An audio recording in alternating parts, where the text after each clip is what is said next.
এটা কিভাবে করবে এই ব্যাপারে চেয়ারম্যান স্যার আমাদেরকে কিছু জানাই নাই। তবে ম্যাম আমি ইনশাল্লাহ কালকে স্যারের সাথে আমাদের ক্লাস আছে, আমি স্যারকে জিজ্ঞেস করব যে কোনো নতুন কোনো সিস্টেম হবে কিনা অ্যাসেসমেন্টের ব্যাপারে। এমনিতে ম্যাম এই প্যান্ডেমিক সিচুয়েশনে যেহেতু লকডাউন দিয়ে দিচ্ছে ম্যাম, অনলাইন ক্লাস যেভাবে চলতেছে এভাবে নাকি চলবে। আচ্ছা, কিন্তু এই যে ইউজিসির একটা মিটিং লিক হয়েছে ফেসবুকে, ওটা দেখছেন নাকি? 23 তারিখের পরে যদি কোনো, আগে যদি না পরে যদি কোনো নেয় এক্সাম নেয়, ওটা নাকি হবে না 23 তারিখ সার্টিফিকেট। না, ওই যে 24 তারিখে যে আপনার এটা হবে, 24শে মে তো ভার্সিটি ওপেন হওয়ার কথা শিক্ষা প্রতিষ্ঠানগুলা। তো ভার্সিটি যেহেতু 24শে মে ওপেন হওয়ার কথা ছিল, তখন ইউজিসি থেকে বলছিল যে মানে ভার্সিটি ওপেন হওয়ার আগে কোনো ধরনের অ্যাসেসমেন্ট করা যাবে না, কোনো ধরনের এক্সাম নেওয়া যাবে না, অনলাইনে ক্লাস নেওয়া যাবে। এক্সাম নেওয়াটা 24শে মে ভার্সিটি ওপেন হওয়ার পরে ফিজিক্যালি এক্সাম নিতে হবে। তো এখন সমস্যা যেটা ম্যাম যে বলছে যারা আপনার করবে, মানে এটা যদি এমন করে যে অনলাইনে এক্সাম নিয়ে নেয়, তাদের বিরুদ্ধে স্টেপ নেওয়া হবে। বাট এখন জি যেহেতু ম্যাম। একটু মানে লকডাউন হয়ে গেল, আবার হচ্ছে একটু দেশের অবস্থাও খুব বেশি একটা ভালো না, দেখা যাচ্ছে ইনফেক্টেড রোগীর অবস্থা মানে সংখ্যা অনেক বেড়ে গেছে। এখন হয়তো বা অন্য কোনো মানে নিয়ম হতে পারে, নিতে পারে, অন্য কোনো স্টেপ নিতে পারে যে না অনলাইনে এক্সাম হবে কিংবা এমন কিছু। এই ব্যাপারে চেয়ারম্যান স্যারের সাথে আমাদের কথা হয়েছিল। তখন বলেছিল যে পরীক্ষা নিতে যে 10 মার্ক এমসিকিউ দিচ্ছি, 20 মার্ক রিটেন দিচ্ছে, যেটা না নেওয়ার জন্য। আর যদি পরীক্ষা নেয় হয়তো লিগ্যাল কোনো অ্যাকশন নিবে। সেক্ষেত্রে স্যার বলেছে আমরা হয়তো পরীক্ষা নিব, তবে আগে যেভাবে পরীক্ষা নিয়েছি, যেমন হ্যান্ড রিটেন 20 মার্ক পিডিএফ করে সাবমিট করেছি অথবা এমসিকিউ, এভাবে না নিয়ে এবার হয়তো ভিন্নভাবে ফাইনাল টার্মে পরীক্ষাটা নিতে পারে। যেমন হচ্ছে ম্যাম বলতেছে যে পুরাটাই ভাইবা হতে পারে, অথবা 15 মার্ক ভাইবা হবে আর 15 মাধ্যমে নিবে একটা নির্দিষ্ট সময়ের মধ্যে। এটা ম্যাম জাস্ট চেয়ারম্যান স্যার আমাদেরকে জানাইছে, কিন্তু এটা এখনো ফাইনাল হয় নাই। অ্যাসেসমেন্টটা কিভাবে হবে এটা বলছে স্যার পরীক্ষার আগে বা অ্যাপ্রক্সিমেট 15-20 দিন আগে জানিয়ে দিবে। আচ্ছা, তো 15-20 দিন তো হয়ে গেছে তাই না? আপনাদের 20 তারিখ থেকে এক্সাম না? জি ম্যাম, আমরা কালকে। জি ম্যাম। আচ্ছা, না ম্যাম আমরা কালকে ইনশাআল্লাহ চেয়ারম্যান স্যারকে জিজ্ঞেস করব। হ্যাঁ, এটা নিয়ে আসলে ভার্সিটিতে অনেকবার মিটিং হয়েছে, আমাদেরও অনেকবার মিটিং হয়েছে, বাট আসলে সেভাবে ফ্রুটফুল কোনো রেজাল্ট আসছে না। কারণ হচ্ছে ইউজিসির বাইরে গিয়ে করাটা কতটুকু মানে ফ্রুটফুল হবে কিংবা এটার আসলে রিয়াকশনটা কেমন হবে এটা আসলে বোঝা যাচ্ছে না আর কি। তো এটা জি ম্যাম, এখানে আমরাও একটা সমস্যার মধ্যে পড়েছি ম্যাম। কেন? অলরেডি আমাদেরকে ভার্সিটি থেকে নোটিশ দেওয়া হয়েছে ফাইনাল টার্মে টাকা দেওয়ার জন্য, এবং 12 তারিখই লাস্ট ডেট। 12 তারিখের পরে যদি কেউ টাকা দেয় তাহলে সে কোনো ওয়েবার পাবে না। যে আচ্ছা, 25% ওয়েবার ডিক্লেয়ার করা হয়েছে। এখন আমরা কিসের ভিত্তিতে টাকা দেবো যদি আমাদের ফাইনাল পরীক্ষায় না হয়? এটা আসলে ডিপার্টমেন্টগুলো মানে ডিপার্টমেন্ট ওয়াইজ আপনাদের জানিয়ে দেওয়া হবে যে কিভাবে কি হবে। তবে ভার্সিটি চাইলেই তো কোনো ডিসিশন নিতে পারে না। যেমন ধরেন আপনি ভার্সিটি ওপেন হওয়ার আগে যদি আমরা এভাবে অ্যাসেসমেন্টটা করি, অনেকে যেটা বলেছে অ্যাসেসমেন্ট এটা আচ্ছা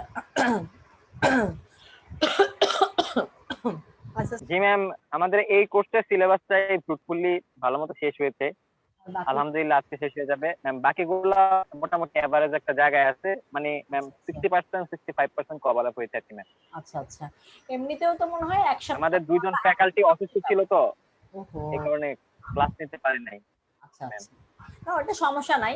আপনারা চাইলে একটু যদি আপনারা একটু কষ্ট করেন, দেখা গেলো সপ্তাহে 2টা ক্লাস থাকে, তো সপ্তাহে যদি 4টা ক্লাস করে ফেলেন তাহলে আপনাদের জন্য মানে ভালো হবে, ফ্যাকাল্টির জন্য ভালো হবে যে জি ম্যাম, আমরা গতকালকে শুক্রবারও একটা মেকআপ ক্লাস করেছি ম্যাম। হ্যাঁ কোর্স আউটলাইনটা শেষ হয়ে যাবে। তারপরে পরীক্ষা হোক আর না হোক সেটা হচ্ছে আসলে এটা অথরিটি ডিসিশন নেবে। এটা ইউজিসি থেকে ডিসিশন হবে ডিপার্টমেন্ট ওয়াইজ, মানে টিচাররা চাইলেই তো অনেক কিছু করতে পারে না। যেমন ধরেন ক্লাস টেস্টটা আমি আমার মতো করে নিতে পারবো, বাট যেগুলো হচ্ছে ফাইনাল এক্সাম অথবা মিড টার্ম এক্সাম, এগুলোর বিষয়ে আসলে অনেক কিছুই চিন্তা করতে হয়, চাইলেই নেওয়া যায় না, চাইলেই করা যায় না। দেখা যাক, তবে মেবি আপনাদেরটা অনলাইনে হওয়ার পসিবিলিটি বেশি। জি ম্যাম। আল্লাহ ভরসা, দেখা যাক। আচ্ছা, আমি আগে একটা কথা বলে নেই, সেটা যদি আমি পরে ভুলে যাই। আপনাদের ব্যাচে কি এমন কেউ ছিলেন যে আমাকে ফোন দিয়ে বলেছিলেন ক্লাস টেস্ট দিতে পারেননি? জি ম্যাম ছিল ম্যাম। অলরেডি হচ্ছে ম্যাম 2 জন এরকম মিসিং আছে। একজন হচ্ছে রফিকুল ইসলাম। আচ্ছা ও ম্যাম যে এলাকায় থাকে ওর সমস্যাটা হচ্ছে কারেন্ট চলে যায়, ইন্টিগ্রেটেড লাইনের কাজ চলতেছে তো পটুয়াখালী থেকে। তো আচ্ছা এলাকায় কারেন্ট চলে গেলে সকালে যায় আর বিকালে আসে। তো স্বাভাবিকভাবে কারেন্ট চলে গেলে জেনারেটর বা আইপিএস ব্যাকআপ দিয়ে টাওয়ারের নেটওয়ার্ক সাপ্লাই দেওয়া পসিবল হয় না, একটা সময় নেটওয়ার্ক 2G হয়ে যায়। যার কারণে ম্যাম ওর সমস্যা থাকার কারণে ও ভাইবা দিতে চেয়েও পারে নাই ম্যাম। পরে বলছিলেন ম্যাম আপনার সাথে যোগাযোগ করার জন্য মিডের আগে। আচ্ছা। এরপরে ম্যাম রিসেন্টলি কয়েকদিন আগে হুম, আমার 70 ব্যাচের রাকিব ইসলামের বাবা মারা গিয়েছে। তো সেও আচ্ছা সিটিটা দিতে পারে নাই। এই 2 জন বাকি আছে। ম্যাম বলেছিলেন পরবর্তীতে সময় পেলে ভাইবা নিয়ে হ্যাঁ, ওদের এটা একটু কভার আপ করে দিবেন। এটার জন্যই আমি আর কি ফার্স্ট ক্লাস টেস্ট হোক আর সেকেন্ড ক্লাস টেস্ট হোক, আমি কোনো মানে আমি আসলে কোনো খাতায় দেখতে পারিনি। যেই সপ্তাহে চিন্তা করেছিলাম খাতা দেখা স্ক্রিপ্ট দেখা শুরু করব, সেই সপ্তাহ থেকে নিজেই অসুস্থ। তার মধ্যে তো মানে ইউনিভার্সিটির অনেকগুলো মিটিংও হলো এইসব নিয়ে, কিভাবে ক্লাস হবে, কিভাবে নেক্সট ট্রাইমিস্টার হবে, সব নিয়ে আসলে খুবই ম্যাসাকার একটা অবস্থা যাচ্ছে। তো সেদিন আমি যে মনে হলো যে কয়েকজন আমাকে নক করেছিল, তো কোন ব্যাচের সেটা আমার মনে ছিল না। তাহলে সামিউল, আপনি একটু আপনাদের ব্যাচে গ্রুপে দিয়ে দিয়েন যারা বাকি আছে, ফার্স্ট ক্লাস টেস্ট হোক সেকেন্ড ক্লাস টেস্ট হোক যেটাই হোক না কেন, মানে একটা ক্লাস টেস্ট মিসিং আছে, তারা ভাইবাটা দিতে পারবে। তো সেক্ষেত্রে যেটা করব সেটা হচ্ছে যে ভাইবাটা কবে নিব সেটা আমি জানিয়ে দিব, কয়জন হচ্ছে সেটার উপর ডিপেন্ড করে। কারণ কয়েকটা ব্যাচের নিব, তো আমি একটা ব্যাচ মানে একসাথে নিয়ে নিতে চাচ্ছি।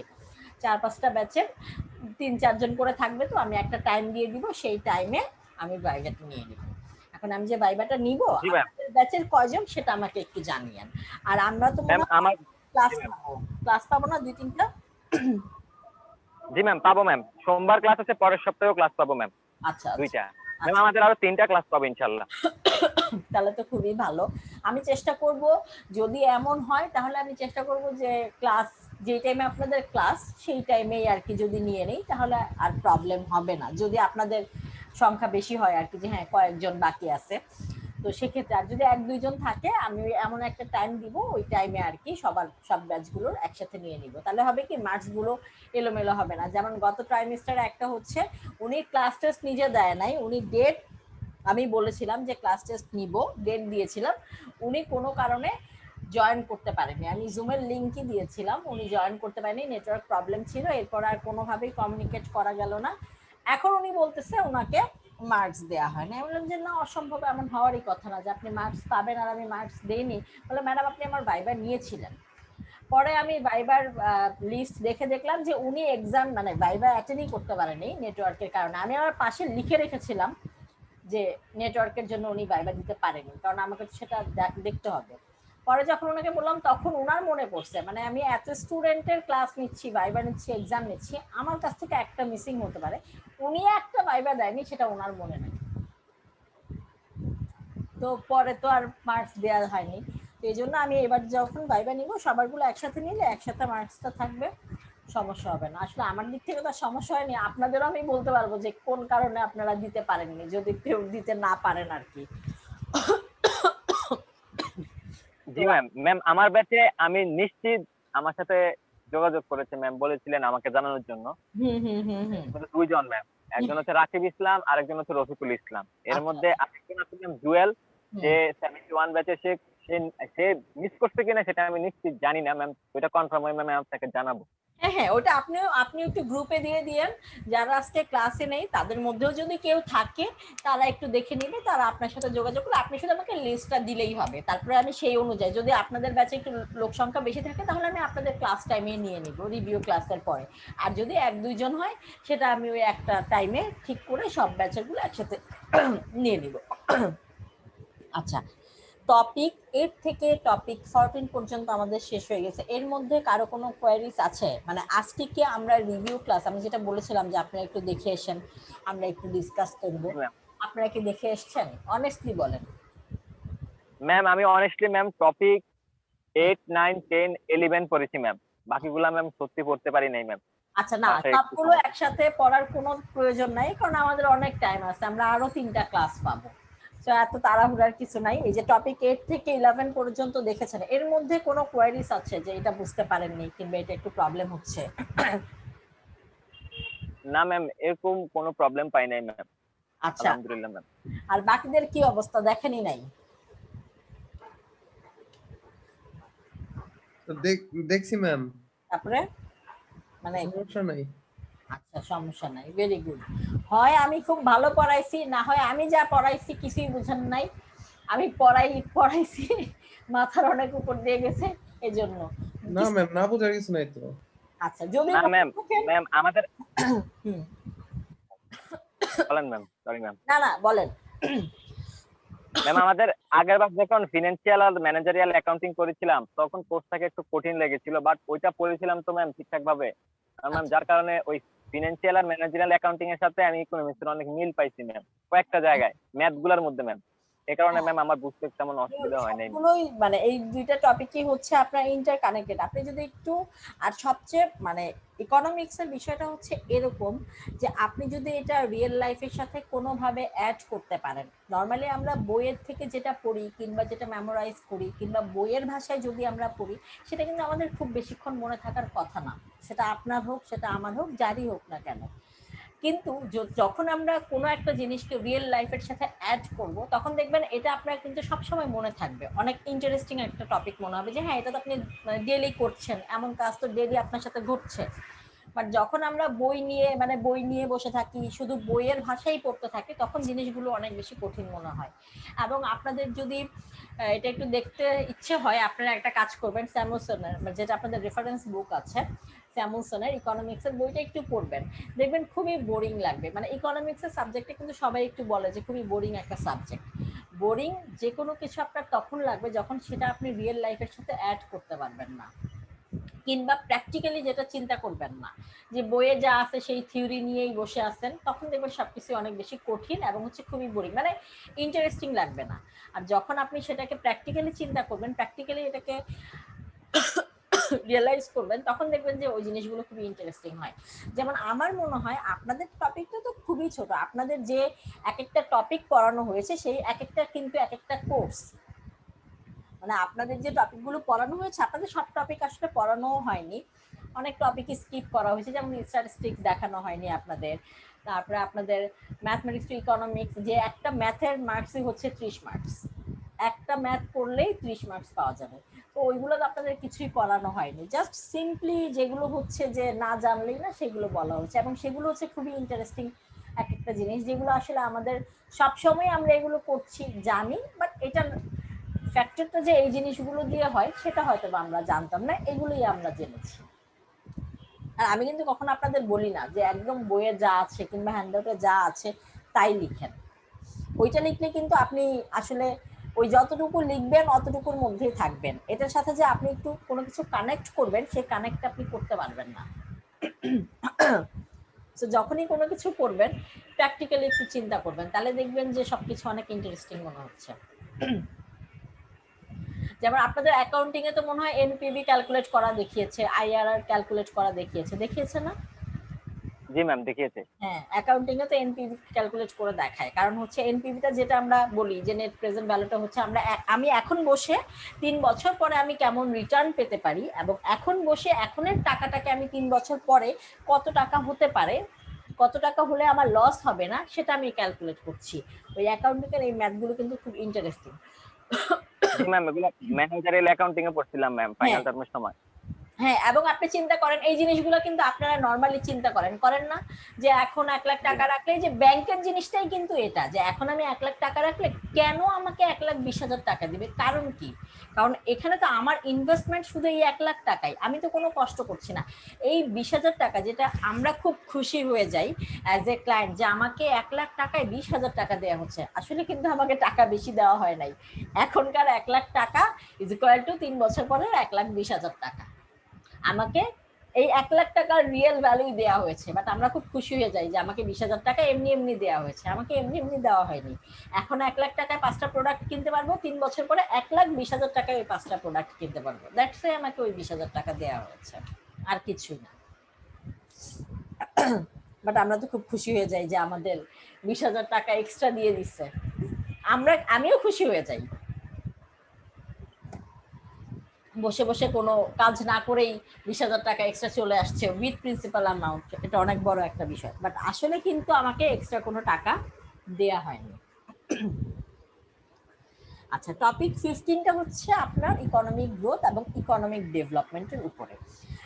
আপনারা যখন গ্রোথ এবং ডেভেলপমেন্ট দেখবেন তখন আপনাদের মনে হবে দুইটাই হচ্ছে একই জিনিস, দুইটাই তো মানে উন্নতির পারপাসে বোঝানো হচ্ছে, যে গ্রোথ হচ্ছে মানে হচ্ছে ইকোনমি অথবা কান্ট্রি অনেক ডেভেলপ হয়ে গেছে, কোনো কান্ট্রির ডেভেলপমেন্ট হচ্ছে তার মানে ওই কান্ট্রির তো গ্রোথ অনেক ভালো। বাট এখানে যে কিছু স্লাইড ডিফারেন্স আছে সেটা আমরা দেখবো যে আসলে গ্রোথ আর ডেভেলপমেন্ট কিন্তু একই না। যতবার আমরা পড়বো আমাদের সবসময় মনে হবে এই দুইটা জিনিস কিন্তু এক, গ্রোথ হলেই ডেভেলপমেন্ট হবে, ডেভেলপমেন্ট কেন হচ্ছে, গ্রোথ হয়েছে দেখে ডেভেলপমেন্ট হয়েছে, যেটা আমরা এভাবে ইন্টারকানেক্ট করি। বাট এখানে যে কিছু স্লাইড ডিফারেন্স আছে তখন প্রত্যেকবারে আমাদের আসলে দুইটা ডিফারেন্ট। এই যে দেখেন ইকোনমিক গ্রোথ, এই ডেফিনেশনটা সবাই একটু পড়েন তো।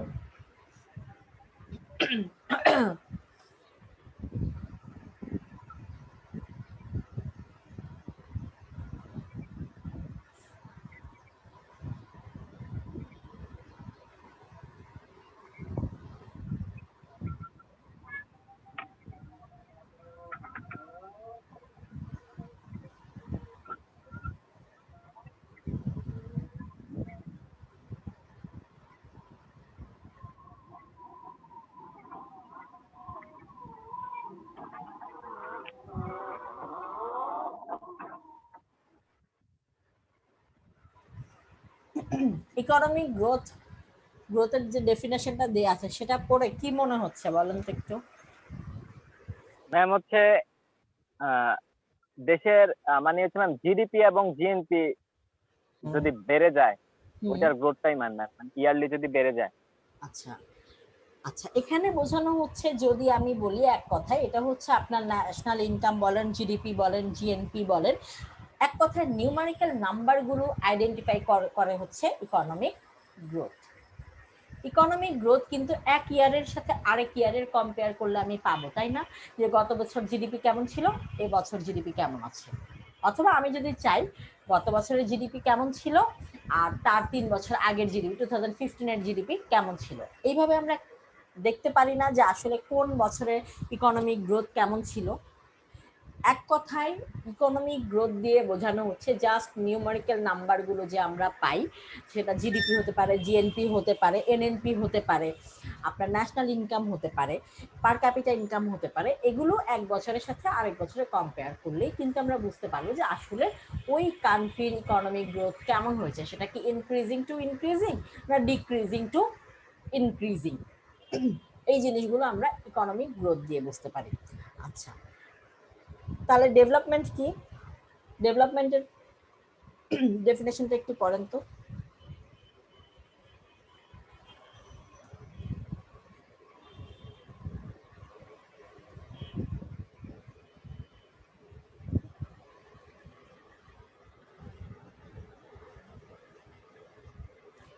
ইকোনমিক ডেভেলপমেন্ট দিয়ে কি বোঝানো হয়েছে?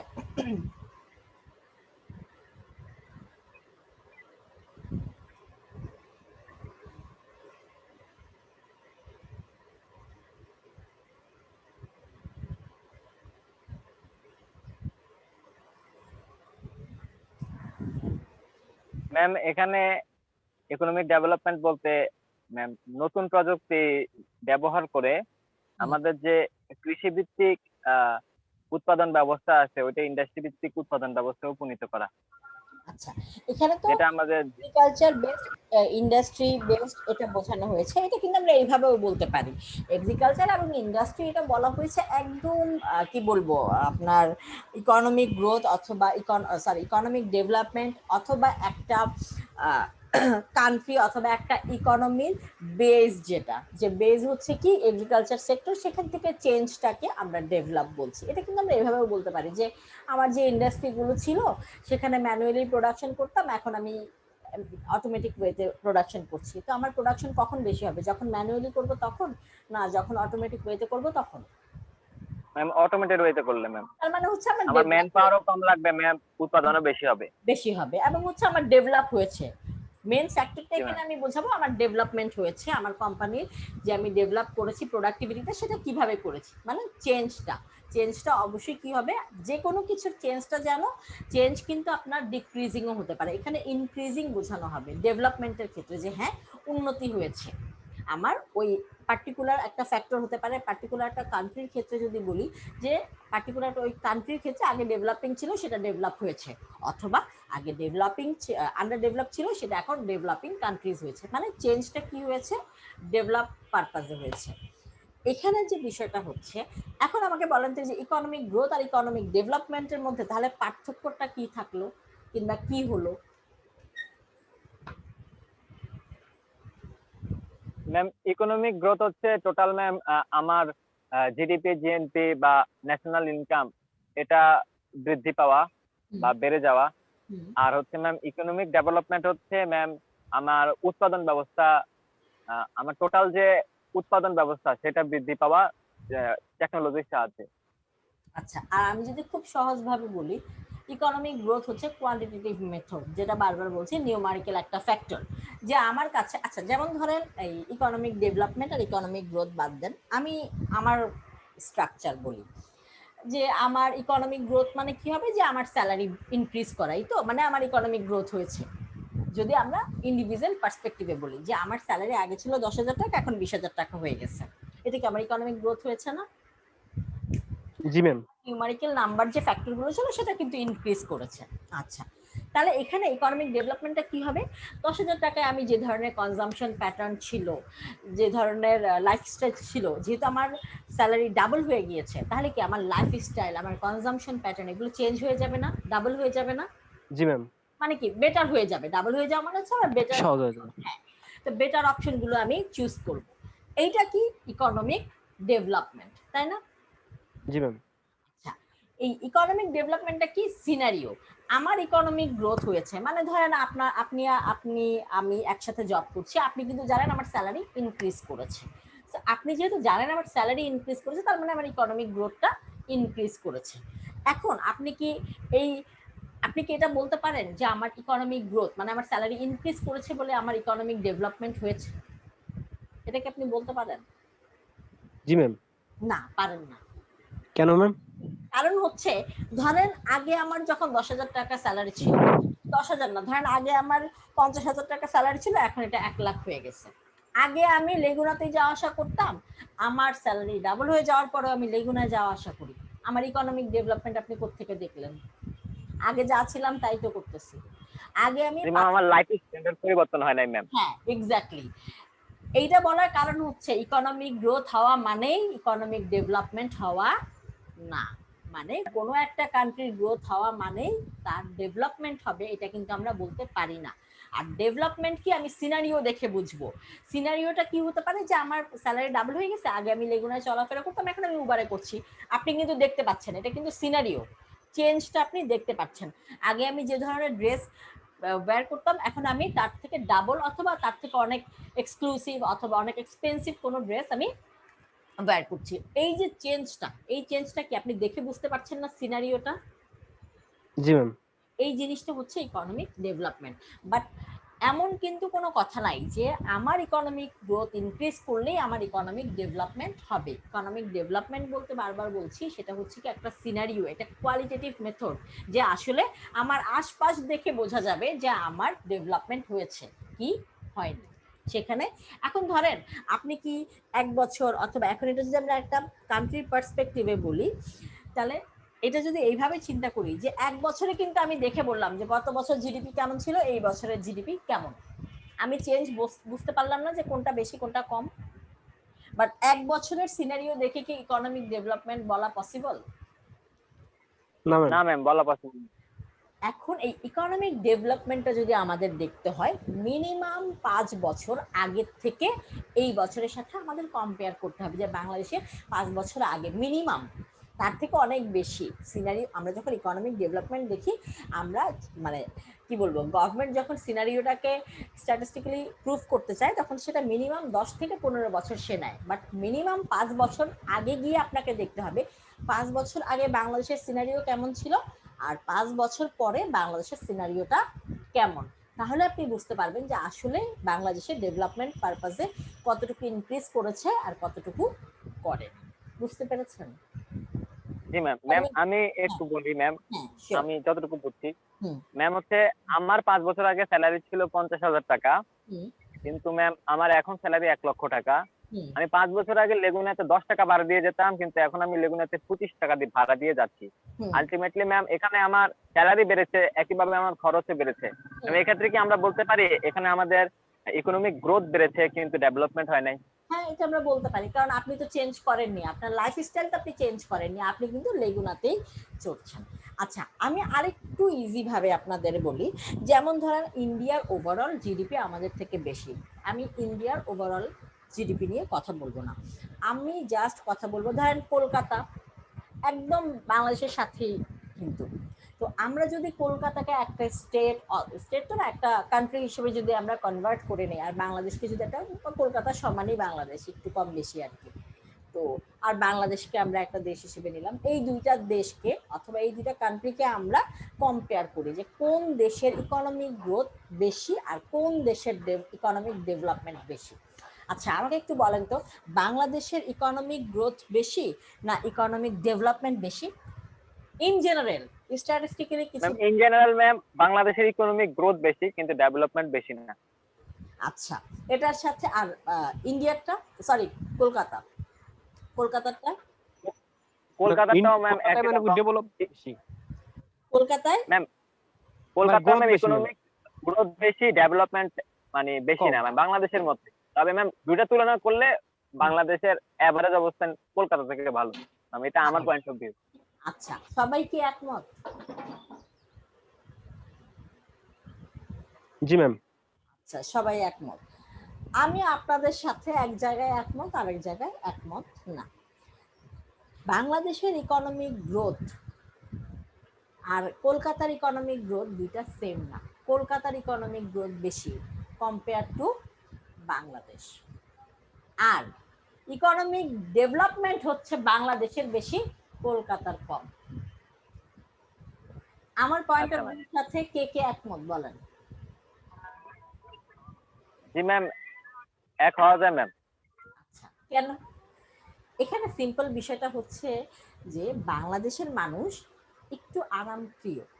একটু আরামপ্রিয় বলতে আপনি দেখবেন সিম্পলি আপনার মানে আপনার জায়গাটাই আপনি চিন্তা করেন। আপনারা কিন্তু অনেকেই আছেন ঢাকার বাইরে থেকে আসছেন, একটা রুম শেয়ার করে থাকছেন, কোনো সমস্যা হচ্ছে না, আপনি একা থাকছেন, যতদিন আপনি একা থাকছেন সেই রুম আপনি থাকতে পারেন। এখন আপনি স্টুডেন্ট, আপনার একটা বাজেট দেওয়া আছে, এই বাজেট অনুযায়ী কিন্তু আপনাকে চলতে হবে। দ্যাটস আপনি কিন্তু অনেক কিছু কম্প্রোমাইজ করছেন, এবং এটা আপনি খুশিতে করছেন, মানে নিজের ইচ্ছা যে হ্যাঁ আসলে একজনের সাথে থাকতে গেলে তো এগুলো কম্প্রোমাইজ করতেই হবে। আপনার জাস্ট একটা জব হয়ে যাক 50,000 টাকা, আপনার চেহারাই চেঞ্জ হয়ে যাবে। ওই লোক যদি আপনার সামনে দিয়ে, আপনাদের প্রথম দিকে আমি এই এক্সাম্পল দিয়েছিলাম কিনা আমার মনে নাই, প্রথম আপনার অ্যাটিটিউড এমন হবে যে ও আপনার সামনে দিয়ে হাঁটলেও আপনার মনে হবে যে ও প্রবলেম হচ্ছে, হাঁটতে আমার সামনে দিয়ে হাঁটছে কেন, সে আমার সামনে দিয়ে হাঁটতে পারবে না। আপনার তখন মনে হবে যে আপনার একটা আলাদা ফ্ল্যাটের প্রয়োজন। আপনার তখন রিক্সায় সিএনজির শব্দ ভালো লাগবে না, তখন আপনার মনে হবে যে আপনার একটা প্রাইভেট কার থাকলে ভালো হয়, অথবা আপনি কমফোর্টেবলের জন্য আপনি উবারে যাবেন। তাই করবেন না? বাংলাদেশের জি ম্যাম। কথা বলছি। জি ম্যাম। জি আচ্ছা ম্যাম।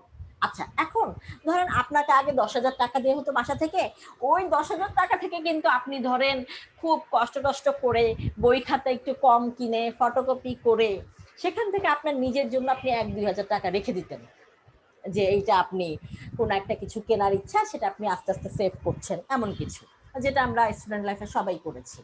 তো এখান থেকে আপনি একটু টাকা সেভ করছেন, ওই 10,000 টাকা থেকে কিন্তু আপনি সেভ করছেন, যেটা আপনাকে একদম হিসাব করে দেয়া হতো। আচ্ছা, বাট আপনি এখন 50,000 টাকা ইনকাম করবেন, আপনি দেখবেন যে আপনার 52,000 টাকা খরচ হয়ে গেছে ইন টার্মস অফ বাংলাদেশ। কারণ আমাকে বুঝাইতে হবে যে আমি একটা পজিশন আছি, আমি একটা জিনিস, এই যে এই আপনি ধরেন এখন আপনি টি শার্ট পরে বের হচ্ছেন, ফর্মাল শার্ট পরে আপনি ই করছেন, যে কি জানি বলে, প্রেজেন্টেশন দিচ্ছেন, কোনো প্রবলেম হচ্ছে না। 1,000 টাকা 500 টাকার ফর্মাল শার্টে আপনার প্রেজেন্টেশন হয়ে যাচ্ছে এবং আপনাকে কিন্তু খারাপ লাগছে না। বাট যখন আপনি 50,000 টাকা জব করবেন, তখন 500 টাকা তো দূরের কথা, 5,000 টাকার শার্ট আপনার মনে হবে যে না এটা আমার লেভেলে হয় না, এর থেকে আরো ভালো হইলে ভালো হইতো। দেখেন আপনার কিন্তু সবই ছিল, আপনার কিন্তু সবগুলোই ভালোভাবে আপনার চলছিল, কিন্তু আপনি এগুলো কি করলেন অহেতুক, মানে কোনো প্রয়োজন ছাড়াই সেগুলো কি করলেন, জাস্ট কস্টগুলো ইনক্রিজ করলেন। তাহলে আপনার কি সেভিংস থাকলো? না ম্যাম। আপনি 10,000 টাকা থেকে 2,000 কোনটা ভালো ইকোনমির জন্য চিন্তা করেন, সিম্পলি 10,000 টাকা থেকে 2,000 টাকা জমিয়েছেন সেটা, না 50,000 টাকা থেকে 52,000 টাকা মানে 2,000 টাকা ডেফিসিটে আছেন, কোনটা? ম্যাম 10,000 থেকে 2,000 টাকা সেভিং এটাই ভালো। এটাই ভালো। এখন বিষয়টা হচ্ছে বাংলাদেশের পার্সপেক্টিভে এটা, বাট আপনি যদি ইন্ডিয়ায় যান, ইন্ডিয়ার সবগুলো জায়গায়, সবগুলো আমি বলবো না, বেশিরভাগ জায়গায় তারা দেখবেন তারা খরচ খুব লিমিটেড করে। বাংলাদেশে হচ্ছে আমাকে দেখাতে হবে, আমাকে শো অফ করতে হবে যে হ্যাঁ এটা আমার আছে, আমি এমন করছি, এই জিনিসটা দিয়ে আমাকে আমার স্ট্যাটাস বোঝাতে হবে।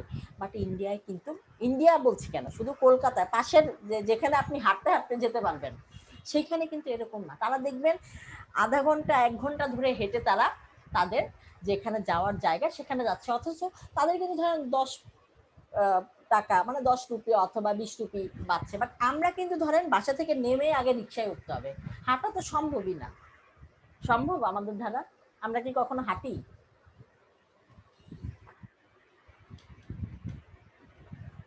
আপনারা কখনো কি হেঁটে আসেন ভার্সিটিতে?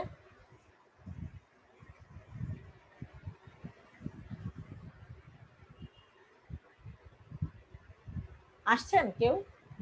জি ম্যাম। বাসা হ্যালো। কোথায়? হ্যাঁ আমার মগবাজার ডাক্তারগুলি ছিল। আচ্ছা, মানে নর্মালি আমি যেটা বোঝাচ্ছি, যেমন আমি যেটা করি, মানে আমার মনে হয় আমার কনভেন্সেই সবচেয়ে বেশি টাকা খরচ হয়, আমার হাঁটতে খুব কষ্ট হয়। দেখা যায় আমার বাসা থেকে আমার বাবার বাসার ডিস্টেন্স হচ্ছে আপনার ম্যাক্সিমাম 3 মিনিট, মানে বাসার গেট থেকে নেমে ওই বাসায় যাব 3 থেকে 4 মিনিট লাগবে, বাট আমি কিন্তু সেখানে রিক্সায় যাই। যেটা আমি জানি এই 3-4 মিনিট হাঁটা কিন্তু কোনো ব্যাপার না, বাট আমার খুব কষ্ট হয়।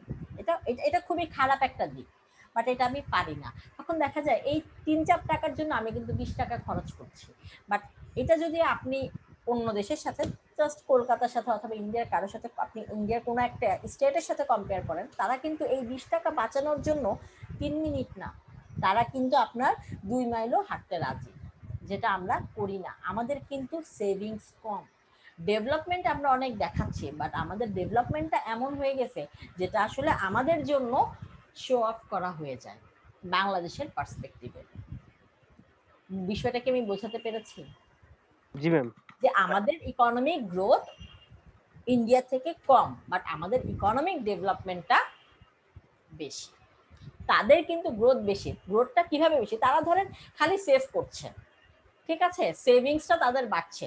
আর একটা কান্ট্রির যখন সেভিংস ইনক্রিজ করে তার মানে হচ্ছে আলটিমেটলি তার সবকিছু ইনক্রিজ করছে। সেভ করে আপনি কি করবেন? ফার্দার ইনভেস্টই তো করবেন, তাই না? আপনি যদি ফার্দার ইনভেস্ট করেন তাহলে কি হবে? আপনার প্রোডাক্টিভিটি বেড়ে যাবে। আপনার বলতে কান্ট্রির প্রোডাক্টিভিটি বেড়ে যাবে। কান্ট্রির প্রোডাক্টিভিটি বেড়ে যাওয়া মানে জিডিপি, জিএনপি, ন্যাশনাল ইনকাম সবকিছুই, পার ক্যাপিটা ইনকাম সবকিছুই ইনক্রিজ করা। এবার কি বুঝতে পেরেছেন ইকোনমিক গ্রোথ এবং ইকোনমিক ডেভেলপমেন্টের যে চেঞ্জটা, ডিফারেন্সটা? এটা কি সবাই ক্লিয়ার?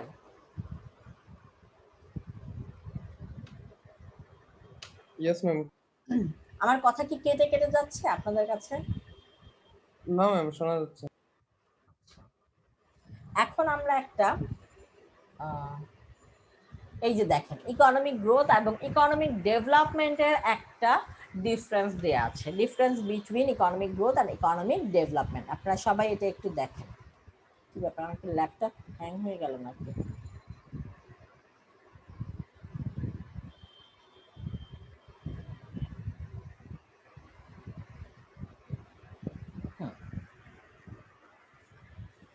এটা একটু পরের, আমি আপনাদের 1 মিনিট সময় দিচ্ছি, দেখে আমাকে বলেন এমন কোনোটা কি আছে। এতক্ষণ আমি যা বলেছি বক বক করেছি এইগুলোই এখানে দেয়া আছে, তারপরে যদি কোনোটা বুঝতে না পারেন আমাকে বলেন, সেটা আমি আবার আপনাদের বলে দিব।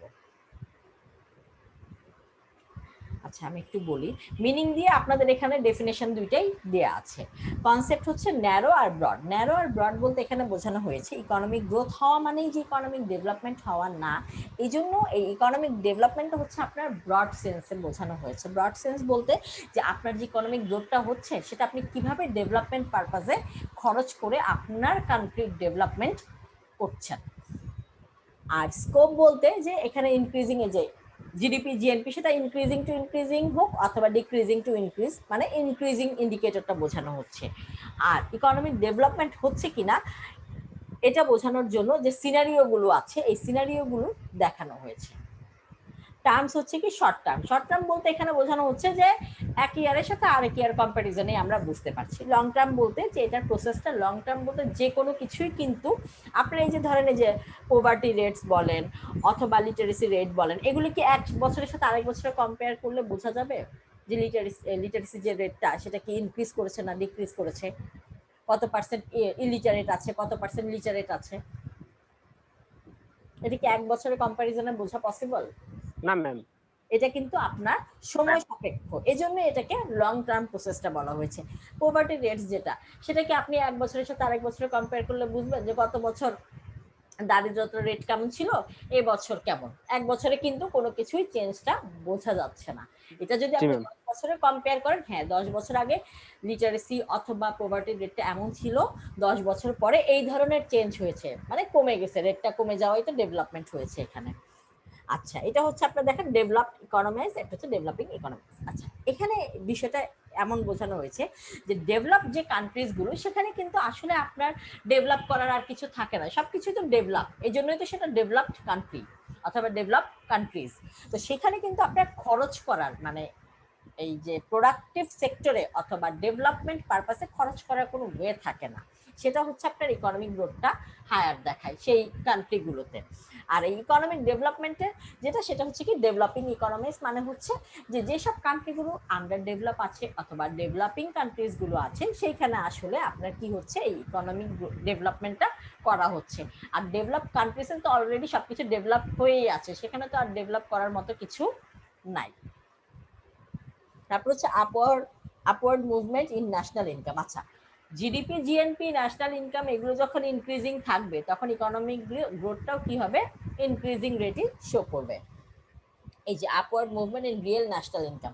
আচ্ছা real national income, real income অথবা রিয়েল মানি ভ্যালু যেটাকে আমরা বলি সেটা হচ্ছে কি ওই টাকাটায় আমি কতটুকু আউটপুট পাচ্ছি, যেটা আমি কিছুক্ষণ আগে বললাম যে আমি 5টা প্রোডাক্ট এখন 1 লাখ টাকায় কিনতে পাই, আর 3 বছর পরে গিয়ে 1,20,000 টাকা দিয়ে আমি ওই 3টা প্রোডাক্টই অথবা ওই 5টা প্রোডাক্টই কিনবো।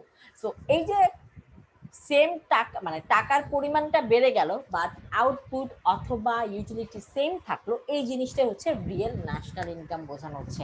মানে হচ্ছে আপনার এই ন্যাশনাল ইনকামটা দিয়ে আপনি আসলে কতটুকু ডেভেলপ করতে পারছেন, ওই টাকাটা আপনি কতটুকু ডেভেলপিং সেক্টরে খরচ করছেন সেটা বোঝানো হচ্ছে। আর একটা হচ্ছে কোয়ান্টিটেটিভ চেঞ্জ, কোয়ান্টিটেটিভ মানে নিউমারিক্যাল নাম্বারে যে চেঞ্জগুলো হবে, আর এটা হচ্ছে কোয়ালিটেটিভ এবং কোয়ান্টিটেটিভ চেঞ্জ। এই ইকোনমিক ডেভেলপমেন্টটা কিন্তু বেসিক্যালি আপনার কোয়ালিটেটিভ মানে হচ্ছে সিনারিও দেখে বোঝা, বাট এখানে কোয়ান্টিটেটিভ দেয়া হয়েছে এজন্য যে আপনার গ্রোথ যদি না থাকে, ধরেন আপনার ইনকামই নাই, সেখানে আপনি নিজেকে কি ডেভেলপ করতে পারবেন? ধর আপনার কোনো ইনকাম নাই, সেখানে কি আপনার ডেভেলপমেন্ট হওয়া পসিবল কিংবা ডেভেলপমেন্ট আপনি করতে পারবেন কোনো ধরনের? আমাদের যদি ইনকাম না থাকে আমরা কি ডেভেলপ পারপাসে খরচ না ম্যাম। বাট ইনকাম আছে, এখন আমি ডেভেলপমেন্ট পারপাসে খরচ করবো কি করবো না সেটা আমার ব্যাপার। জি ম্যাম। এই জিনিসটা হচ্ছে ইকোনমিক ডেভেলপমেন্ট। আচ্ছা এরপর হচ্ছে অটোমেটিক ওয়ে, এটা হচ্ছে ম্যানুয়াল। অটোমেটিক কেন বলা হয়েছে, যে আপনার জিডিপি জিএনপি ইনক্রিজ করলে, ন্যাশনাল ইনকাম ইনক্রিজ করলে অটোমেটিক্যালি আপনার ইকোনমিক গ্রোথটাও ইনক্রিজ করবে, এটা কোনো আপনার মানে কি বলবো ফোর্স করতে হবে না। বাট ডেভেলপমেন্টটা হচ্ছে ফোর্সফুলি বলতে ম্যানুয়ালি, যেটা কিছুক্ষণ আগে বললাম যে আমার টাকা আছে আমি আমার ডেভেলপমেন্ট পারপাসে খরচ করব কি করব না সেটা আমার ব্যাপার, এটা আমাকে ম্যানুয়ালি করতে হবে, আমার ইচ্ছায় করতে হবে। কান্ট্রির ক্ষেত্রেও সেম। আচ্ছা, এরপরেরটা হচ্ছে সার্টেন পিরিয়ড অফ টাইম, এটা হচ্ছে কন্টিনিউয়াস প্রসেস। কন্টিনিউয়াস প্রসেস বলতে বোঝানো হয়েছে আপনি একটার পর একটা আপনার ডেভেলপিং কান্ট্রিজের ক্ষেত্রে আপনি কি করতে পারেন, ডেভেলপ করতে পারেন, আপনি চাইলে চেঞ্জ করতে পারেন, আপডেট করতে পারেন, এইটা হচ্ছে কন্টিনিউয়াস প্রসেস। আর এটা হচ্ছে ইকোনমিক গ্রোথ সার্টেন টাইম পরে গিয়ে আপনার কি হবে, এটা পিক অথবা থ্রু পয়েন্টে চেঞ্জ হবে, একবার পিক পয়েন্টে থাকবে আরেকবার থ্রু পয়েন্টে আসবে। এটা হচ্ছে ন্যাচারাল একটা প্রসেস, ইকোনমিক প্রসেস। এই যেগুলো বললাম সেগুলোর আরেকটা ডিফারেন্স এখানে দেওয়া আছে, আপনাদের কাছে যেটা ইজি মনে হবে সেটা নিয়ে আপনারা লিখতে পারেন, কোনো প্রবলেম নেই, দুইটা সেম। একটা হচ্ছে আপনার টেবিলের মধ্যে দেওয়া আছে এবং কম্পারিজনটা এই যে বেসিসটা দেওয়া আছে, এটা দেখলেই আপনারা যদি এটা মনে রাখতে পারেন তাহলে আপনাদের এই দুইটা মনে রাখা কষ্ট হবে না। আর এটা হচ্ছে থিওরিটিক্যালি দেওয়া আছে, সেম থিংস, যেটা আপনাদের কাছে ইজি হবে সেটাই করেন। এইটা গেল। আচ্ছা, এরপরে আসেন ব্যালেন্স অফ পেমেন্ট। বিওপি হচ্ছে balance of payment. Balance of পেমেন্টটা কি, যে আপনার মানে ডোমেস্টিক কান্ট্রির সাথে, এই কান্ট্রির সাথে রেস্ট অফ দ্য ওয়ার্ল্ডের যে কোনো কান্ট্রির যে কোনো ধরনের ইকোনমিক যে ট্রানজ্যাকশনগুলো থাকবে, এটার যে স্টেটমেন্টটা থাকবে সেটাই হচ্ছে ব্যালেন্স অফ পেমেন্ট। কথাটা কি বুঝতে পেরেছেন না আমি আবার বলবো? জি ম্যাম। আচ্ছা, ভেরি গুড। এরপর হচ্ছে বিজনেস সাইকেল। বিজনেস সাইকেল হচ্ছে একটা ন্যাচারাল প্রসেস। সবসময় কি বিজনেস ইনক্রিজিং মানে প্রফিট বেশি হয়? সবসময় কি প্রফিট একই রকম হয়? না ম্যাম। একবার কম হবে, একবার বেশি হবে। পিক সিজন একটা থাকবে, আপনার থ্রু সিজন একটা থাকবে, এই সিজন অনুযায়ী আপনার বিজনেস সাইকেলটা চেঞ্জ হয়। এটাই হচ্ছে আপনার business cycle. Economic natural economic fluctuation যেটা, সেটাকে আমরা বিজনেস সাইকেল বলে থাকি। আচ্ছা, পোভার্টি এটা তো বলার কিছু নাই, একটা হচ্ছে অ্যাবসলিউট পোভার্টি, একটা হচ্ছে পোভার্টি। অ্যাবসলিউট পোভার্টিটা হচ্ছে যারা কিনা আপনার বেসিক যে নিডস গুলো আছে সেগুলো ঠিকভাবে কি করতে পারছে না, ফুলফিল করতে পারছে না। আর পোভার্টি বলতে যে তারা তাদের অ্যাটলিস্ট বেসিক নিডস গুলো ফুলফিল করতে পারছে, বাট কিছু কিছু জিনিস আছে সেটার জন্য তারা মানে সাফার করছে, যে জিনিসগুলো তাদের হলে তাদের জন্য বেটার হতো, তাদের লাইফস্টাইলটা বেটার হতো। এই তো এই পর্যন্ত হচ্ছে টপিক 15 এটা। আর এখানে আমরা দুইটা মডেল পড়ব। এই মডেল দুইটা হচ্ছে আপনার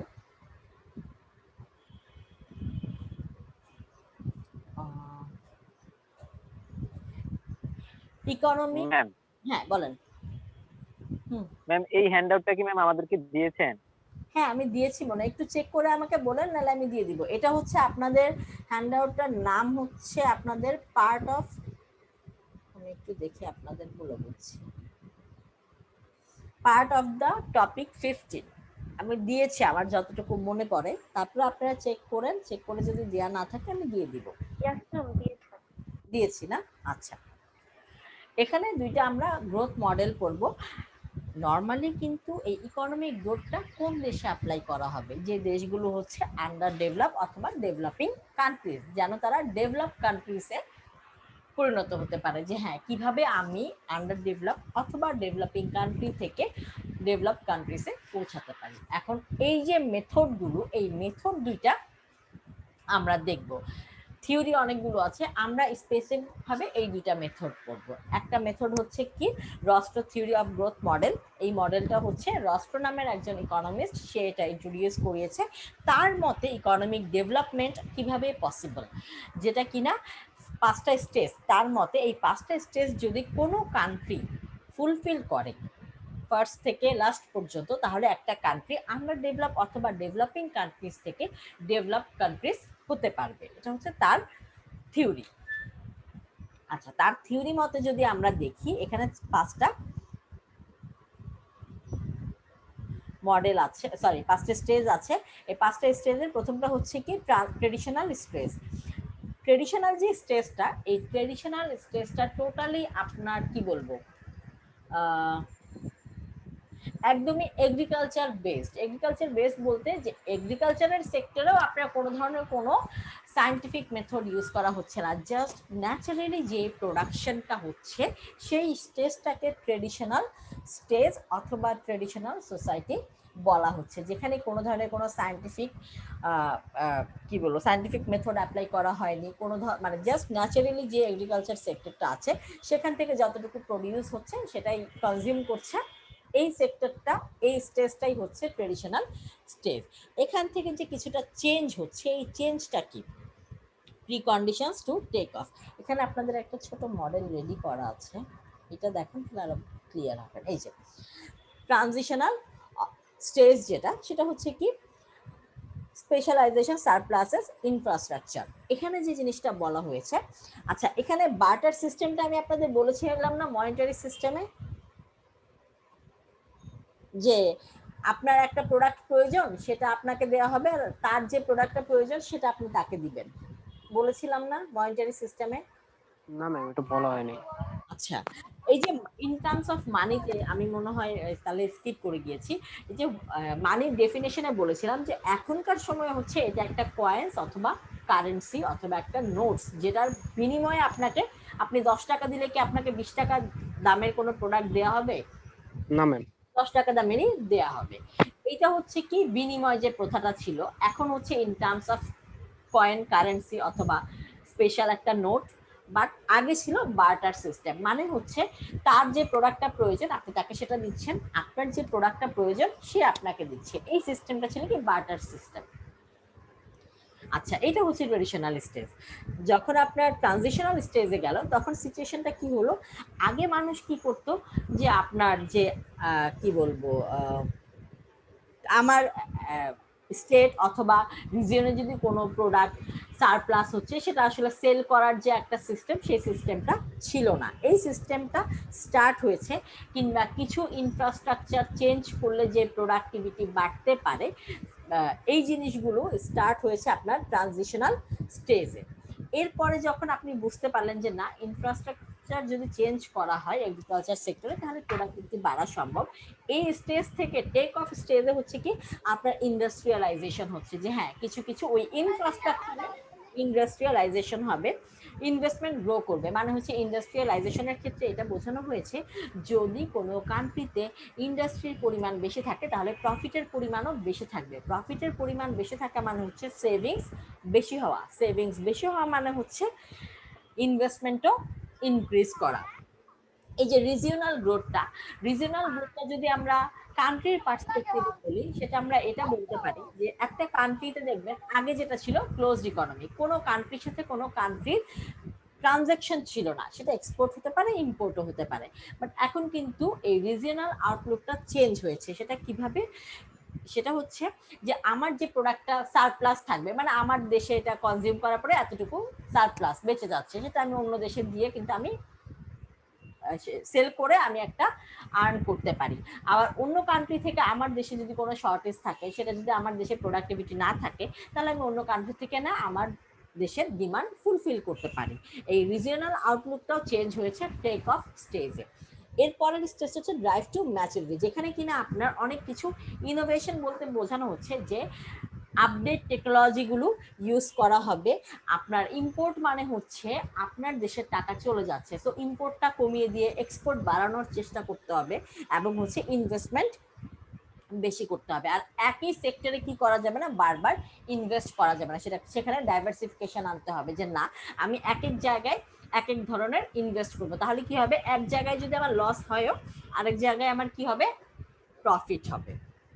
আচ্ছা, লাস্ট স্টেজটা হচ্ছে কি, যখন আমার এই ধরনের ইনোভেশন হচ্ছে, আমি ইম্পোর্ট কম করছি এক্সপোর্ট বেশি করছি, মানে অন্য দেশে টাকা, বৈদেশিক মুদ্রা আমার দেশে আসবে, আমার ইনভেস্টমেন্ট ইনক্রিজ করবে, এই সব সেক্টরের পরে গিয়ে হচ্ছে আপনার হাই মাস কনজাম্পশন। তখন আমার দেশ অথবা কান্ট্রিটা কি হয়ে যাবে, হাইলি ডেভেলপ হয়ে যাবে। তখন আমার আর কোনো ধরনের কোনো কিছু ডেভেলপমেন্ট পারপাসে কস্টিং থাকছে না, শুধুমাত্র কনজাম্পশন, মানে অনেক বেশি কনজিউম করা এবং অনেক বেশি প্রোডাকশন করাই থাকবে, এবং সেই সিস্টেমটাকে বলা হচ্ছে ক্যাপিটালিস্টিক ইকোনমি।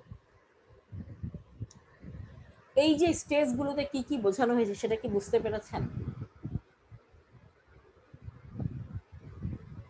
স্টেজগুলো কি সবাই বুঝতে পেরেছেন?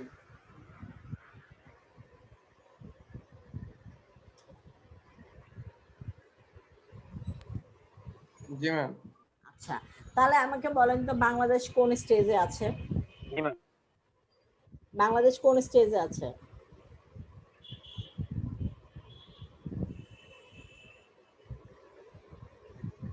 কোন স্টেজেই নাই?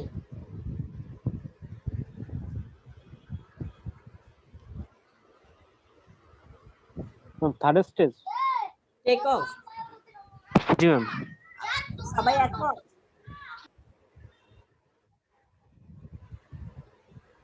সবাই কি একমত third stage? Yes ma'am. Stage 3। আচ্ছা, আমার তো মনে হয় থার্ড স্টেজ আর ফোর্থ স্টেজের মাঝামাঝিতে আছে।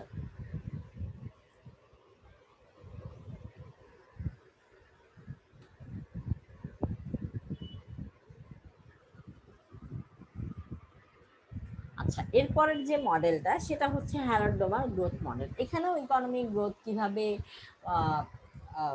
ইনক্রিজ করা পসিবল, কিভাবে আমরা ইনক্রিজ করতে পারি, ডেফিনেটলি এই মডেলগুলো, এই থিওরিগুলো ডেভেলপিং এবং আন্ডার ডেভেলপ কান্ট্রিজের জন্য বলা হয়েছে। বাট যারা বলেছেন তারা হচ্ছে ডেভেলপ কান্ট্রিজ থেকে বিলং করে। এখন তারা কতটুকু আসলে বুঝতে পারবে কোন আন্ডার ডেভেলপ অথবা ডেভেলপিং কান্ট্রিজের জন্য কোন ধরনের থিওরির প্রয়োজন, এটা আসলে একটু মানে বোঝা দায় যে আসলে তারা কতটুকু সেটাকে কি করতে পারবে, মেজার করতে পারবে, কারণ তারা তো আসলে এই ধরনের সিচুয়েশন দেখেনি। একটা যে কান্ট্রি যে ধরনের প্রবলেমগুলো ফেস করবে সেই কিন্তু বুঝতে পারবে যে তার কান্ট্রির জন্য আসলে কোন ধরনের থিওরি অ্যাপ্লাই করা উচিত। আচ্ছা, হ্যারোডোমার গ্রোথ মডেলও এখানে হচ্ছে কিভাবে আপনার ইকোনমিক গ্রোথটা ইনক্রিজ করাতে পারে। আচ্ছা, আপনাদের এখন মনে হতে পারে যে ম্যাডাম বারবারই কেন গ্রোথের কথা বলছেন। আসলে গ্রোথ এই কারণেই বারবার বলা হচ্ছে, ইকোনমিক গ্রোথ যদি ইনক্রিজ করে তাহলে আমরা ধরে নিতে পারি যে ইকোনমিক ডেভেলপমেন্টটাও ইনক্রিজ করবে, অথবা ডেভেলপমেন্ট পারপাসে যে কাজগুলো সেগুলো করা পসিবল। কারণ আপনার হাতে টাকাই নাই, তাহলে আপনি ডিসাইড কিভাবে করবেন যে আপনি বাসে যাবেন না প্লেনে যাবেন? আপনার কাছে যখন টাকা থাকবে তখন আপনি ডিসাইড করতে পারবেন যে না আপনি কি তখন বাসে যাবেন না আপনি প্লেনে যাবেন। বিষয়টা কি বুঝতে পেরেছেন? জি ম্যাম। এই জিনিসটা এই জন্যই বারবার ইকোনমিক গ্রোথের কথা বলছি। ইকোনমিক গ্রোথ যদি হয়, আপনার দেশে টাকা আছে, এখন আপনার দেশ আপনি ডেভেলপ করবেন কি করবেন না সেটা আপনার ব্যাপার, বাট আপনি চাইলে সেটা করতে পারেন। আচ্ছা, এখানে যে হ্যারোডোমার গ্রোথ মডেলটা আমার কাছে মনে হয়েছে যে হ্যারোডোমার গ্রোথ মডেলের যে অ্যাজাম্পশনগুলো আছে সেগুলোই হ্যারোডোমার গ্রোথ মডেলের লিমিটেশনস, যে এগুলোর জন্য আসলে ওই মডেলটা রান করানো পসিবল না। এটা আপনাদের পয়েন্ট অফ ভিউ ডিফারেন্টও হতে পারে। আচ্ছা, 1939-এ এটা ইন্ট্রোডিউস করিয়েছে এই মডেলটা। তার মধ্যে সেভিংস অ্যান্ড ইনভেস্টমেন্টের একটা পজিটিভ রিলেশনশিপ আছে, সেটা আমরা সবাই জানি। আমার যদি সেভিংস বেশি হয় আলটিমেটলি আমার ইনভেস্টমেন্টও বেশি হবে, তাই না? এটা তো সবাই বুঝতে পেরেছেন যে আমার সেভিংস বেশি মানে আমার ইনভেস্টমেন্টও বেশি। এটার সাথে কি সবাই একমত? বেশি ম্যাম। জি ম্যাম। আচ্ছা, এখন ইনভেস্টমেন্ট বলতে কিন্তু আমরা যেটা ধরে নেই যে জি ম্যাম, একমত ম্যাম, এটা একটা পজিটিভ রিলেশনশিপ। হ্যাঁ, পজিটিভ রিলেশনশিপ শো করছে, এবং আমরা একটা জিনিস ধরে নেই ইনভেস্টমেন্ট মানে হচ্ছে কোনো বিজনেসে ইনভেস্ট করা না। ইনভেস্টমেন্ট মানেই কোনো বিজনেসে ইনভেস্ট করা না। ইন জেনারেলি সেটা ট্রু যে হ্যাঁ বিজনেসে ইনভেস্ট করছে, বাট ইনভেস্টমেন্ট মানে আপনি যদি ব্যাংকে 5 লাখ টাকা রেখে দেন, ইন রিটার্ন যদি আপনাকে প্রতি মাসে 5,000 টাকা দেওয়া হয়, সেটাও কিন্তু ইনভেস্ট করা। আপনি ব্যাংকে ইনভেস্ট করেছেন। ইনভেস্ট আপনি কোথায় করবেন এটা আপনার ব্যক্তিগত ব্যাপার, বাট হ্যাঁ কোথাও না কোথাও আপনি অবশ্যই টাকাটা ইনভেস্ট করবেন। আচ্ছা, এখানে দেখেন প্রথমটাই হচ্ছে কি ফুল এমপ্লয়মেন্ট। এখন কোনো কান্ট্রিতে যদি ফুল এমপ্লয়মেন্ট থাকে, ফুল এমপ্লয়মেন্ট কোনো কান্ট্রিতে পসিবল না, যেটা আমরা ফার্স্ট ইকোনমিক মডেলে দেখেছিলাম স্যামুয়েলসনের প্রোডাকশন পসিবিলিটিস ফ্রন্টিয়ার, যে সেখানে হচ্ছে কি ফুল এমপ্লয়মেন্ট। একটা কান্ট্রিতে কি ফুল এমপ্লয়মেন্ট পসিবল? আমরা তো আনএমপ্লয়মেন্টই দেখলাম যে একটা কান্ট্রিতে কখনোই ফুল এমপ্লয়মেন্ট পসিবল না। কারণ হচ্ছে আন্ডার 16 থাকবে, 60 আপ পিপল থাকবে, নট ইন লেবার ফোর্স থাকবে, মানে আমি আমার কাজ করার ক্ষমতা আছে, অ্যাবিলিটি আছে, বাট আমি কাজ করব না। তাহলে কি ফুল এমপ্লয়মেন্ট পসিবল একটা কান্ট্রিতে কখনো?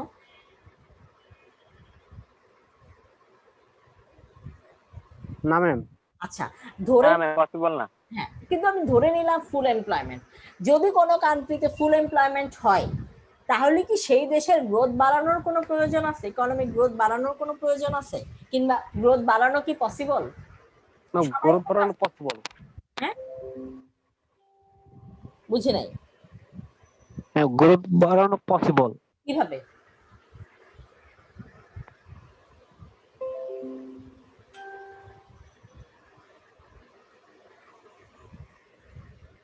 ম্যাম, আমরা যদি 100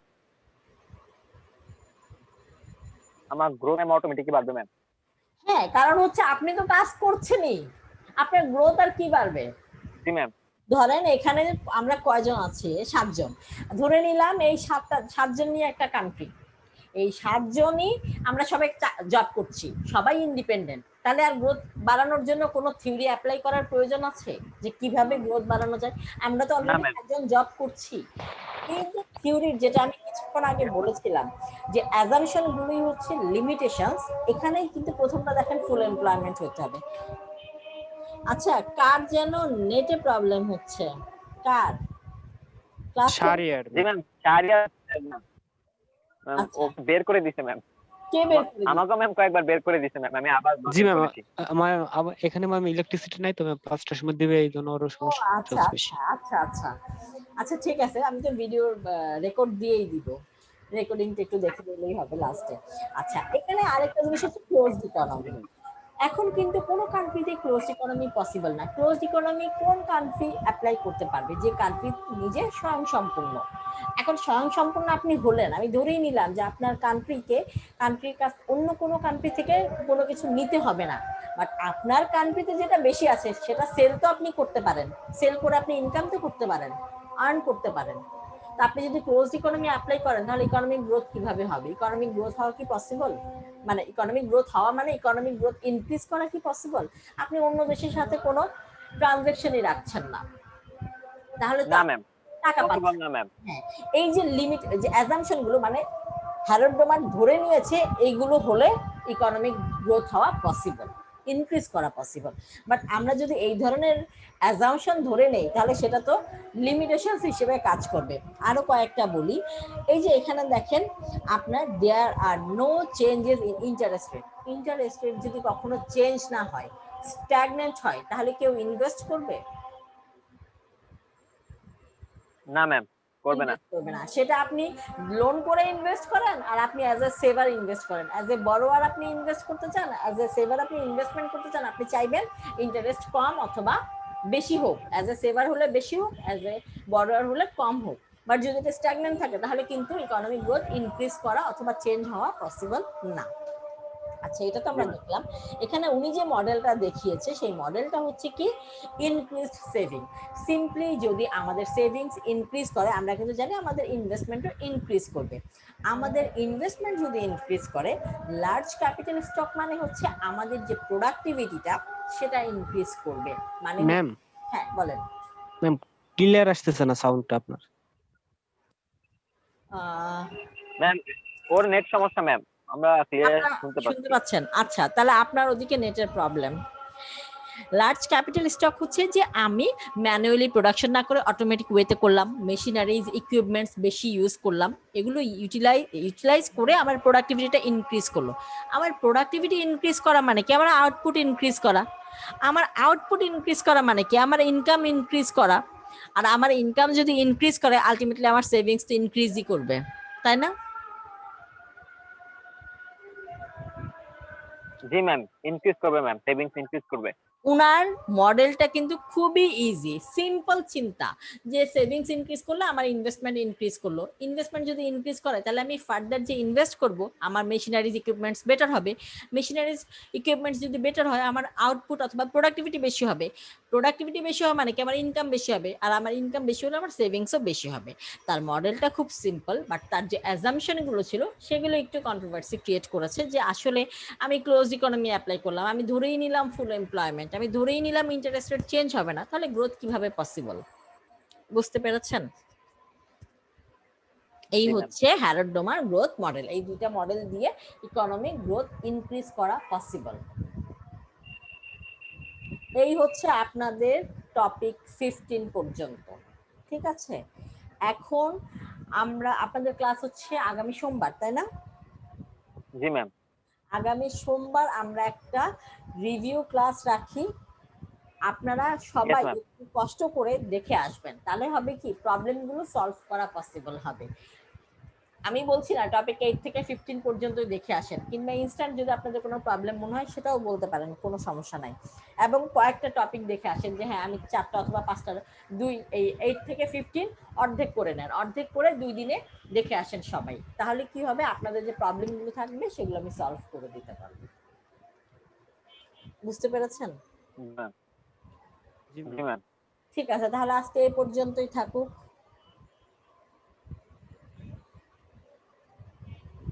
ইয়েস ম্যাম। ওকে। আর সামিউল, আমাকে আপনি একটু জানাবেন যে জি কারা ম্যাম। হ্যাঁ ক্লাস টেস্ট দেয়নি, আপনি একটু গ্রুপেও দিয়ে দিয়েন, যারা ক্লাস করেনি তারাও একটু দেখে নেবে এর মধ্যে যদি কেউ থাকে। ঠিক আছে,